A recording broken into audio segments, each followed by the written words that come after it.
ಕಲಬುರಗಿ ಜಿಲ್ಲೆಯ ನಂದಿಕುರ ಗ್ರಾಮ ಪಂಚಾಯಿತಿ ವ್ಯಾಪ್ತಿಯಲ್ಲಿ ಬರುವ ನಾಗನಹಳ್ಳಿಯಲ್ಲಿಂದು ಅಭಿವೃದ್ಧಿಯ ಹೊಸ ಪರ್ವ ಆರಂಭವಾಗಿದೆ. ಗ್ರಾಮದ ಶಾಲಾ ಮಕ್ಕಳು ಹಾಗೂ ಸಾರ್ವಜನಿಕರ ಅನುಕೂಲಕ್ಕಾಗಿ ನೂತನ ಗ್ರಂಥಾಲಯ ಮತ್ತು ಶೌಚಾಲಯವನ್ನು ಅಧಿಕೃತವಾಗಿ ಉದ್ಘಾಟಿಸಲಾಯಿತು. ಗ್ರಾಮ ಪಂಚಾಯಿತಿಯ ಸುಮಾರು 3.5 ಲಕ್ಷ ರೂಪಾಯಿಗಳ ಅನುದಾನದಲ್ಲಿ ಈ ಸುಸಜ್ಜಿತ ಗ್ರಂಥಾಲಯವನ್ನು ನಿರ್ಮಿಸಲಾಗಿದೆ.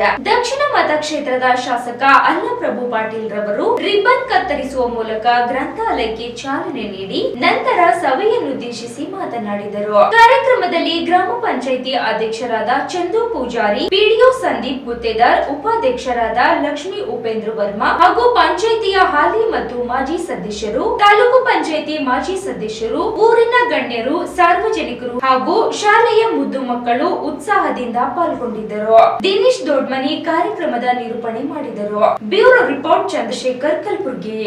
ಪಂಚಾಯಿತಿಯ ಸಹಕಾರ ಮತ್ತು ತಾಲೂಕು ಪಂಚಾಯಿತಿ ಅಧಿಕಾರಿಗಳ ಸಹಕಾರದೊಂದಿಗೆ ಅರಿವೆ ಕೇಂದ್ರ ಅಡಿಯಲ್ಲಿ ಗ್ರಂಥಾಲಯದ ಉದ್ಘಾಟನೆಯನ್ನು ಈ ಕಾರ್ಯಕ್ರಮಕ್ಕೆ ಆಗಮಿಸಿರ್ತಕ್ಕಂಥ ಈ ಗ್ರಾಮ ಪಂಚಾಯಿತಿ ಅಧ್ಯಕ್ಷರಾದ ಚಂದ್ರಕಾಂತ್ ಪೂಜಾರಿ ಅವರೇ ಮತ್ತು ಉಪಾಧ್ಯಕ್ಷರಾದ ಶ್ರೀಮತಿ ಲಕ್ಷ್ಮೀಬಾಯಿ ಕುಪೇಂದ್ರ ನಾಗನಹಳ್ಳಿ ಅವರೇ ಮತ್ತು ಗ್ರಾಮ ಪಂಚಾಯಿತಿ ಹಿರಿಯ ಸದಸ್ಯರಾದ ಭೀಮಾಶಂಕರ್ ಅವರೇ, ಶ್ರೀಮತಿ ಭಾರತೀಬಾಯಿ ಗ್ರಾಮ ಪಂಚಾಯತ್ ಸದಸ್ಯರೇ, ಮಾಜಿ ಅಧ್ಯಕ್ಷರಾದ ದಿನೇಶ್ ವರ್ಮನಿ ಅವರೇ, ಮಾಜಿ ಉಪಾಧ್ಯಕ್ಷರಾದ ಶಿವಪುತ್ರಪ್ಪ ಪಾಟಿ ಉದ್ನೂರ್ ಅವರೇ, ಎಲ್ಲ ಗ್ರಾಮದ ಗಣ್ಯ ನಾಗರಿಕರೇ, ತಾಯಂದಿರೇ, ಮುದ್ದು ಮಕ್ಕಳೇ ಮತ್ತು ಸಾರ್ವಜನಿಕ ಬಂಧುಗಳೇ, ಇವತ್ತು ಭಾಳ ಸಂತೋಷದಿಂದ ಈ ಗ್ರಾಮ ಪಂಚಾಯಿತಿಯ ಅಡಿಯಲ್ಲಿ ಬರ್ತಕ್ಕಂಥ ನಂದಿಕೂರು ಗ್ರಾಮದಲ್ಲಿ ಪಂಚಾಯಿತಿಯ ನಾಗನಹಳ್ಳಿ ಗ್ರಾಮದಲ್ಲಿ ಗ್ರಂಥಾಲಯವನ್ನು ನಾವು ಉದ್ಘಾಟನೆ ಮಾಡಿದ್ದೇವೆ.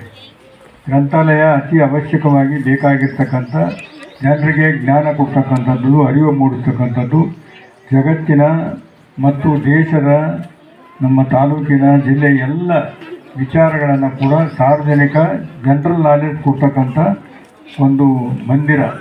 ಹೇಗೆ ಮನುಷ್ಯನಿಗೆ ಒಬ್ಬ ಮಿತ್ರನ, ಗೆಳೆಯನ ಅವಶ್ಯಕತೆ ಇರ್ತದೆ, ಅಷ್ಟೇ ಗೆಳೆಯನಂತೆ ಕೂಡ ಪಠ್ಯಪುಸ್ತಕ ಕೂಡ ಓದೋದ್ರಿಂದ ನಮಗೆ ಒಳ್ಳೆಯ ಮಾರ್ಗದರ್ಶನ. ಗೆಳೆಯರನ್ನು ನಾವು ಯಾಕೆ ಮಾಡ್ಕೋತೀವಿ, ನಾವು ದಾರಿ ತಪ್ಪಿದಾಗ ನನಗೆ ಒಳ್ಳೆಯ ಮಾರ್ಗದರ್ಶನ ಕೊಡಲಿ ಅಂತ ಹೇಳಿ ಶ್ರೀನಿವಾಸರು ಕೊಡ್ರಿ ದರ್ಶನ ಕೊಡ್ತಕ್ಕಂಥ ರೀತಿಯಲ್ಲಿ ಉಪಯೋಗವನ್ನು ನಾವು ಮಾಡ್ಕೋತೀವಿ. ಇವತ್ತು ಭಾಳ ಸಂತೋಷದಿಂದ ಗ್ರಂಥಾಲಯನ ಉದ್ಘಾಟನೆ ಮಾಡಿದ್ದೇವೆ. ನಮಗೆ ಪುಸ್ತಕದಲ್ಲಿ ಜನರಲ್ ನಾಲೆಜ್ ಭಾಳಷ್ಟು ಕಡಿಮೆ ಇರ್ತದೆ. ಪಠ್ಯಪುಸ್ತಕದಲ್ಲಿ ಜನರಲ್ ನಾಲೆಜ್ ಬರಬೇಕಾದ್ರೆ ಪಠ್ಯಪುಸ್ತಕದ ವಿದ್ಯಾರ್ಥಿಗಳು ಕೂಡ ಲೈಬ್ರರಿಗೆ ಹೋಗಿ ಖಾಲಿ ಇದ್ದಾಗ 1 ತಾಸು ದಿನಾಲು ಒಂದೊಂದು ವಿಷಯದ ಮೇಲೆ ಪುಸ್ತಕಗಳನ್ನು ಓದಿ ಆ ಒಂದು ನಾಲೆಜನ್ನು, ಬುದ್ಧಿಯನ್ನು ಪಡ್ಕೊಂಡ್ರೆ ಎಲ್ಲಿಯಾದರೂ ಮಾತನಾಡಲಿಕ್ಕೆ ಹೋದಾಗ ಮತ್ತು ವಿಷಯವನ್ನು ತಿಳಿಬೇಕಾದ್ರೆ ಅವೆಲ್ಲ ಕೂಡ ನಮ್ಮ ಒಂದು ವಿವೇಚನೆಗೆ ಬರ್ತಕ್ಕಂಥದ್ದು ಭಾಳ ಅತಿ ಅವಶ್ಯಕವಾಗಿದೆ. ಡಾಕ್ಟರ್ ಬಾಬಾ ಸಾಹೇಬ್ ಅಂಬೇಡ್ಕರ್ ಅವರು ಆ ಒಂದು ಗ್ರಂಥಾಲಯ ಅಷ್ಟೊಂದು ಪುಸ್ತಕ, ಇಡೀ ವಿಶ್ವದಲ್ಲಿ ಯಾರಾದರೂ ಹೆಚ್ಚಿನ ಒಂದು ಪುಸ್ತಕಗಳನ್ನು ಓದಿರ್ತಕ್ಕಂಥ ವ್ಯಕ್ತಿ ಇದ್ದರೆ ಅದು ಡಾಕ್ಟರ್ ಬಾಬಾ ಸಾಹೇಬ್ ಅಂಬೇಡ್ಕರ್ ಅಂತೇಳಿ ವಿಶ್ವದಲ್ಲಿ ಅವರ ಒಂದು ಲೈಬ್ರರಿನೇ ಏನಪ್ಪ ಅಂದ್ರೆ ಅಷ್ಟೊಂದು ಪುಸ್ತಕಗಳು ಜಮಾ ಇಟ್ಟಿರ್ತಕ್ಕಂಥದ್ದು ಉದಾಹರಣೆ.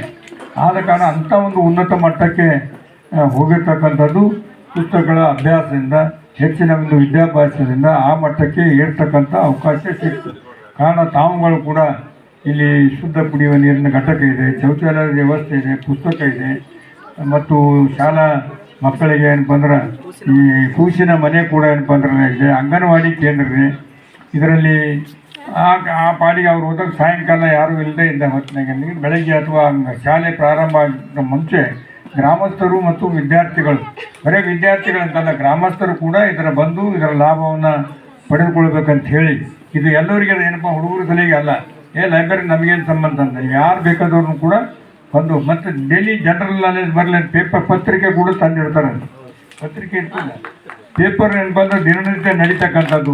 ನಿನ್ನೆ ಏನು ನಡೀತೀವಿ 2 ದಿವಸ 3-4 ದಿವಸ ಏನಪ್ಪ ಅಂದ್ರೆ ತಾವೆಲ್ಲ ನೋಡ್ತಾ ಇದ್ದೀರಿ. ನರೇಗಾ ಬಗ್ಗೆ ಚರ್ಚೆ ವಿಧಾನಸಭೆಯಲ್ಲಿ, ಕರ್ನಾಟಕ ರಾಜ್ಯದಲ್ಲಿ ಮಹಾತ್ಮ ಗಾಂಧೀಜಿಯವರ ಮನ್ನರೇಗಾ ತೆಗೆದು ಇವತ್ತು ಏನಪ್ಪ ಅಂದ್ರೆ GV ನಾಗರಾಜ್ ಆಗಿರ್ತಕ್ಕಂಥದ್ದು ಗ್ರಾಮ ಯೋಜನೆ ತಂದಿರ್ತಕ್ಕಂಥದ್ರ ಬಗ್ಗೆ ಮತ್ತು 60-40% ಕೊಟ್ಟೋದ್ರಿಂದ ಈ ಭಾಗಕ್ಕೆ ಹಣ ಇಲ್ಲದೆ ಹೋದರೆ ಈ ನರೇಗಾ ಕೆಲಸ ಉದ್ಯೋಗ ಕೊಡ್ತಕ್ಕಂಥದ್ದು ಬಂದ್ ಆಗ್ತದೆ. ಡಾಕ್ಟರ್ ಬಾಬಾ ಸಾಹೇಬ್ ಅಂಬೇಡ್ಕರ್ ಅವರು ಕೊಟ್ಟಿರ್ತಕ್ಕಂಥ ಸಂವಿಧಾನದ ಅಡಿಯಲ್ಲಿ right to work right to ಫುಡ್ನಲ್ಲಿ ಬರ್ತಕ್ಕಂಥ ಸಂವಿಧಾನವನ್ನು 2005ರಲ್ಲಿ ತಂದಿರತಕ್ಕಂಥದ್ದು. ಇಲ್ಲಿವರೆಗೂ ಪಂಚಾಯಿತಿಗಳಿಗೆ 1 ಕೋಟಿ ರೂಪಾಯಿವರೆಗೆ ಕೆಲಸ ಮಾಡ್ತಕ್ಕಂಥ, ಅದಕ್ಕೆ ಹೆಚ್ಚು ಕೆಲಸ ಮಾಡ್ತಕ್ಕಂಥ ಒಂದು ಅವಕಾಶ ಇತ್ತು. ಯಾವುದೇ ಬಿಲ್ಡಿಂಗ್ ಆಗಲಿ, ಪಂಚಾಯಿತಿ ಕಟ್ಟಡ ಕಟ್ತಕ್ಕಂಥದ್ದು, ಕಣಗಳು ಮಾಡ್ತಕ್ಕಂಥದ್ದು, ರಸ್ತೆ ಮಾಡ್ತಕ್ಕಂಥದ್ದು, ಅದನ್ನು ಮೊಟಕುಗೊಳಿಸ್ತಕ್ಕಂಥ ರೀತಿಯಲ್ಲಿ, ಕಡಿವಾಣ ಹಾಕ್ತಕ್ಕಂಥ ರೀತಿಯಲ್ಲಿ ಆ ಬಿಲ್ಲಿಗೆ ವಿರೋಧ ವ್ಯಕ್ತಪಡಿಸ್ತಕ್ಕಂಥ ವಿಚಾರಗಳನ್ನು ಕೂಡ ನೀವು ಇವತ್ತು ಪತ್ರಿಕೆಯಲ್ಲಿ ಓದ್ಬೋದು. ಏನೇನಾಯಿತು, ಯಾರು ಮಾತಾಡಿದ್ರು, ಯಾರು ಏನು ಮಾತಾಡಿದ್ರು, ಎಲ್ಲವನ್ನು ವಿಚಾರವನ್ನು ತಿಳಿಬೇಕಾದ್ರೆ ನಾವು ಲೈಬ್ರರಿ ಹತ್ತಿರ ಹೋಗಲೇಬೇಕಾಗ್ತದೆ. ಆದ ಕಾರಣ ಅಂಥ ಒಂದು ಅವಕಾಶ ಈ ಗ್ರಾಮಸ್ಥರಿಗೆ ಎಲ್ಲರಿಗೂ ಬಂದಿದೆ. ಗ್ರಾಮ ಪಂಚಾಯಿತಿ ಇವತ್ತಿನೇ ಮುಗಿದು ಸದಸ್ಯರು ಭಾಳ ಉತ್ಸಾಹದಿಂದ, ನನಗೆ ಭಾಳ ಸಂತೋಷ ಆಗ್ತದೆ. ಯಾಕಂದರೆ ದೊಡ್ಡ ಪಂಚಾಯಿತಿ ನಮ್ಮ ನಂದಿಕೂರು ಪಂಚಾಯಿತಿ. ಅದಕ್ಕೆ ಇವತ್ತೇನಪ್ಪ ಅಂದ್ರೆ ಈ ಪಂಚಾಯಿತಿ ನಂತರ ಮತ್ತೆ ಪಂಚಾಯತ್ ಚುನಾವಣೆ ಬರ್ತಾರೆ. ಒಂದು ಒಳ್ಳೆಯ ಕೆಲಸ ಮಾಡಿದ್ದಾರೆ ನಂದಿಕೂರು ಪಂಚಾಯಿತಿಯಲ್ಲಿ ಅಂತಕ್ಕಂಥದ್ದು ನಾವೆಲ್ಲರೂ ಕೂಡ ನೋಡಿದ್ದೇವೆ. ಬಂದ ನಂತರ ನಾನು ಚುನಾವಣೆಯಲ್ಲಿ ಬಂದ ನಂತರ ನೋಡ್ತಾ ಇದ್ದೀನಿ, ಯಾವುದಾದ್ರೂ ಒಂದು ಚಟುವಟಿಕೆ ಎಲ್ಲಿ ಗ್ರಾಮ ಪಂಚಾಯಿತಿ ಸದಸ್ಯರು ಎಲ್ಲರೂ ಪಕ್ಷಭೇದ ಮರೆತು ಎಲ್ಲರೂ ಒಕ್ಕಟ್ಟಾಗಿ, ಯಾರೂ BJP ಕಾಂಗ್ರೆಸ್ ಅದೇನಿಲ್ಲ, ಎಲ್ಲರೂ ಒಂದೇ ಅಂತಕ್ಕಂಥ ರೀತಿಯಲ್ಲಿ ಅಣ್ಣ ತಮ್ಮಂದಿರಾಗಿ ಎಲ್ಲರೇನಪ್ಪ ಅಂದರೆ ಈ ಪಂಚಾಯಿತಿಯಲ್ಲಿ ಬರ್ತಕ್ಕಂಥವ್ರು ಒಳ್ಳೆಯ ಕೆಲಸ ಮಾಡಿದ್ದೀರಿ. ನಿಮಗೆ ನಮ್ಮ ಸಾರ್ವಜನಿಕರ ವತಿಯಿಂದ ಎಲ್ಲರ ವತಿಯಿಂದ ಕೂಡ ನಾನು ವೈಯಕ್ತಿಕವಾಗಿ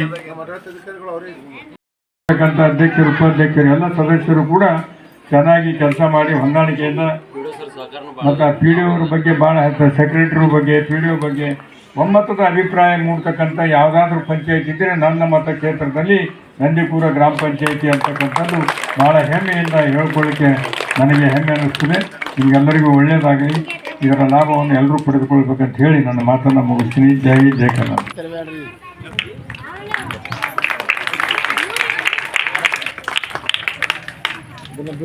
ಧನ್ಯವಾದಗಳು ಮಾದೇವಣ್ಣ ಕಲ್ಲಾಪುರ ಹಿರಿಯರು. ಅವರು ಕೂಡ ವೇದಿಕೆ ಬರ್ಬೇಕಂತ ಕೇಳ್ಕೊತಾ ಇದ್ದೀವಿ.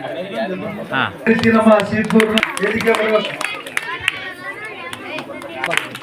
ಉದ್ನೂರಿನ ನಮ್ಮ ಪಂಚಾಯತ್ ಆಯ್ತಾ, ಭಾಳಷ್ಟು ಶಾಸಕರಿಗೆ ನೋಡಿದ್ವಿ. ಆದರೆ ಇಂಥ ಶಾಸಕರಿಗೆ ನಮ್ಗೆ ಪಡ್ಕೊಂಡಿದ್ದು ನಮ್ಮ ಭಾಗ್ಯ ಅಂತೇಳಿ ನಾವೆಲ್ಲ ವೇದಿಕೆಯಲ್ಲಿ ಹೇಳ್ತಿರ್ತೇವೆ. ಯಾಕಂದರೆ ಯಾರು ಹೋದ್ರೂ ಕೂಡ ಈಜಿ ಅವೈಲೇಬಲ್. ಅವ್ರು ಹೇಳಿದ್ರು ಈಗ ಗ್ರಾಮದ ಪಂಚಾಯತ್ನಲ್ಲಿ ಇರ್ತಕ್ಕಂಥ ಸದಸ್ಯರು ಯಾರು BJP ಕಾಂಗ್ರೆಸ್ ಅಂತಿಲ್ಲ, ಅವ್ರ ಗೌಡ್ರಿಗೆ ಯಾರು ವಿರೋಧ ಮಾಡ್ರೆ ಅವ್ರನ್ನೂ ಹೋದ್ರು, ಅವ್ರನ್ನೂ ಕೆಲಸ ಮಾಡ್ತಕ್ಕಂಥ ವ್ಯಕ್ತಿ ಅವರಾಗಿದ್ದಾರೆ. ಎಷ್ಟೋ ಸಲ ಹೇಳ್ತಾರೆ, ಅವ್ರು ನಮ್ಮ ಓಟ್ ಈ ಸಲ ಹಾಕಿಲ್ಲ, BJP ಮಾಡ್ಯಾರ ಅಂದ್ರೆ ಮುಂದಿನ ಸಲ ಹಾಕಂಗಿಲ್ಲ, ಅವ್ರು ಕೆಲಸ ಮಾಡೋ ಫಸ್ಟ್ ಅಂತಾರೆ. ಅಂಥ ಶಾಸಕರು ನಮ್ಗೆ ಸಿಕ್ಕಿದ್ರೆ ಹಾಗಾಗಿ ಭಾಳ ನಮಗೆ ಭಾಳ ಸಂತೋಷದ ವಿಷಯ. ಯಾಕಂದರೆ ನಾವು ಅಂದ್ಕೊಂಡಾಗ ಭಾಳ ಅಭಿವೃದ್ಧಿ ಪಥದಲ್ಲಿ ಇವತ್ತು ನಮ್ಮ ದಕ್ಷಿಣ ಮತಕ್ಷೇತ್ರ ಸಾಗ್ತಿರ್ತಕ್ಕಂಥದ್ದು. ಅದು ಎಲ್ಲ ವರ್ಗ, ಎಲ್ಲ ಸಮಾಜವನ್ನು ಅಭಿವೃದ್ಧಿಗೊಳಿಸುವಂಥ ನಿರ್ದಿಷ್ಟವಾಗಿ ಅವರು ಕೆಲಸವನ್ನು ಮಾಡ್ತಕ್ಕಂಥ ಮಾನ್ಯ ಶಾಸಕರಿಗೆ ಮತ್ತೊಮ್ಮೆ ನಾನು ಹೃತ್ಪೂರ್ವಕ ಧನ್ಯವಾದಗಳನ್ನು ಈ ಸಂದರ್ಭದಲ್ಲಿ ಸಲ್ಲಿಸ್ತೇನೆ. ಇಲಾಖೆ ಹಾಗೂ ಗ್ರಾಮ ಪಂಚಾಯತ್ ನಂದಿಕೂರಿನ ಒಂದು ಸಹಯೋಗದಲ್ಲಿ ಮಾನ್ಯ ಜನ ಸರ್ಕಾರದ ಒಂದು ಮುಖ್ಯ ಯೋಜನೆಯಾದಂತಹ ಕಾರ್ಯಕ್ರಮವಾದಂತಹ ಅರಿವು ಕೇಂದ್ರಗಳ ಒಂದು ಬ್ರಾಂಚ್ ಲೈಬ್ರರಿಗಳು ಸರ್.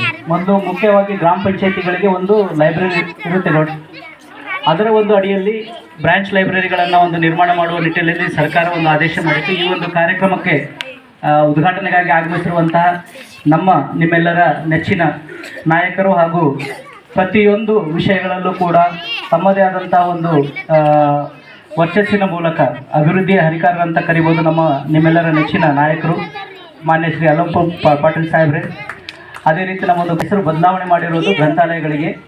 ಇದರ ಒಂದು ಉಪಯೋಗ ತಾವೆಲ್ಲರೂ ಏನು ಮಾನ್ಯ ನಮ್ಮ ಶಾಸಕರು ಇದರ ಒಂದು ಉದ್ಘಾಟನೆಯನ್ನು ಮಾಡಿದ್ದಾರೆ, ಇದರ ಸದುಪಯೋಗವನ್ನು, ಯಾಕಂತಂದರೆ ನಮ್ಮ ಒಂದು ಡಾಕ್ಟರ್ BR ಅಂಬೇಡ್ಕರ್ ಅವರು ಹೇಳಿದ ಹಾಗೆ ನಮ್ಮ ಒಂದು ಏನಂತಂದರೆ ಜ್ಞಾನವನ್ನು ಪಡೆದುಕೊಳ್ಬೇಕಾದ್ರೆ ಅದು ಪುಸ್ತಕಗಳಿಂದ ಮಾತ್ರ ಸಾಧ್ಯ. ಸೊ ಹಾಗಾಗಿ ನಾವು ನಮ್ಮ ಪುಸ್ತಕಗಳನ್ನೇ ನಾವು ಸ್ನೇಹಿತರನ್ನಾಗಿ ಮಾಡಿಕೊಳ್ಬೇಕು. ಯಾವಾಗ ನಾವು ಪುಸ್ತಕಗಳನ್ನು ಓದಿ ಅದರಲ್ಲಿರುವಂತಹ ಜ್ಞಾನವನ್ನು ಪಡೆದುಕೊಳ್ತೀವೋ ಅದು ಪ್ರಪಂಚದ ಜ್ಞಾನವನ್ನು ಕೊಡುತ್ತೆ. ಆ ಒಂದು ನಿಟ್ಟಿನಲ್ಲಿ ಸಾಕಷ್ಟು ಪುಸ್ತಕಗಳನ್ನು ನಾವು ಇಲ್ಲಿ ನೋಡಿದ್ದೀವಿ. ಅವುಗಳ ಒಂದು ಸದುಪಯೋಗ ಈ ಒಂದು ಗ್ರಾಮಸ್ಥರಿಗೆ ಆಗಲಿ, ಎಲ್ಲ ಯುವಕರು ಕೂಡ ಇದರ ಒಂದು ಸದುಪಯೋಗವನ್ನು ಪಡ್ಕೊಳ್ಳಿ. ಮಾನ್ಯ ಶಾಸಕರ ಆಶಯದಂತೆ ಈ ಒಂದು ಲೈಬ್ರರಿ ಒಳ್ಳೆಯ ರೀತಿಯಾದಂಥ ಯಶಸ್ಸನ್ನು ಸಿಗಲಿ ಅಂತ ನಾನು ಆಶಿಸುತ್ತಾ